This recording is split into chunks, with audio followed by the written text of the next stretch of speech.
Welcome to WMI-TV News. I'm Laura Singleton. This news is being driven to you by Horn Auto Center, the Chevy store that saves you more. The FBI is looking for two violent casino robbers who held up the Matazal Hotel and Casino early Tuesday morning. Around 12:30 a.m. Tuesday, two masked men dressed completely in black entered the casino brandishing a long gun and pistols, according to an FBI press release. FBI Special Agent and Media Coordinator Glenn Milnor is sharing surveillance videos from the July 17th Matazal Casino robbery. The video shows two males dressed completely in black and wearing hoods and masks running through the Matazal Casino located on the Tonto Apache Indian Reservation in Payson. The subjects fled the casino and crossed Highway 87 to a waiting vehicle. The FBI asks anyone who has information regarding the robbery or the incident to call the number on your screen. Now to Holbrook. Opening arguments were held Tuesday in the first trial for 18-year-old Snowflake resident Joey Fish. Fish has been charged with 2 counts of aggravated assault relating to an incident on November 11th of last year at 5 Mile Draw north of Snowflake. On November 11th at 5 Mile Draw, Fish and Ethan Taylor allegedly threw a 100-pound rock off a 60-foot cliff together. Multiple people standing below the cliff were injured.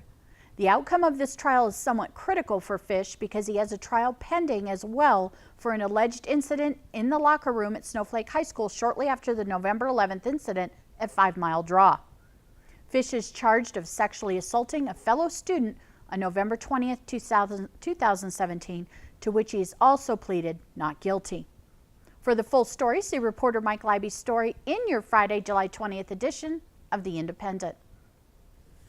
As an excellent historical prelude to Pioneer Days, the White Mountain Stake Center organized and sponsored an LDS Trek reenactment to help young adults learn about the trials and hardships experienced by Mormon pioneers that crossed the plains in the mid-1800s.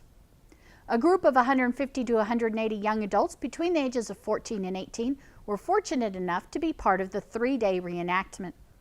The group wore clothing of the period and pushed handcarts on dirt roads through an area of Vernon Forest. The towns of Taylor, Snowflake, and St. John's will also be holding their annual Pioneer Days celebrations this weekend. See your Friday Independent newspaper for a schedule of events. Your weather forecast is brought to you by Pediatric MultiCare West, Dr. Vera Bennett and staff, where kids come first. The high for Friday, July 20th will be 87 degrees with a 40% chance of scattered thunderstorms. Saturday will be about the same temp under cloudy skies and the same 40% chance of rain after 11 a.m. The hot, humid weather continues into Sunday, but the chance of afternoon rain will drop to 30%. More details on any of the news you've heard today can be found on our website, our Facebook page, or the print edition of your Tuesday or Friday Independent. Remember, today's news is driven to you by Horn Auto Center, the Chevy store that saves you more.